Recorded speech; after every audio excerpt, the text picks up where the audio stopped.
Welcome to the Slop Temple. We pray this video helps.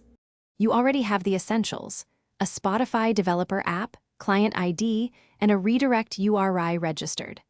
Start by choosing authorization code for secure refresh tokens or implicit if you want a pure client demo. Once done, scaffold a React project using Create React App or Vite and install Axios or Fetch Polyfill.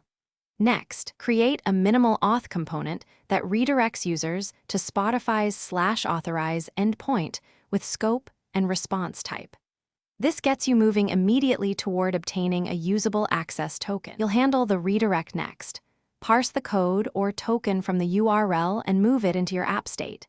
If using authorization code, send the code to your backend to exchange for access and refresh tokens, because keeping client secrets off the browser protects users.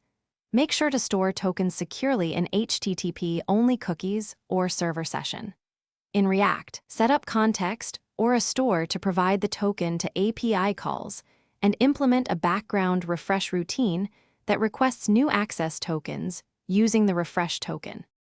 Now you're ready to call Spotify endpoints from React.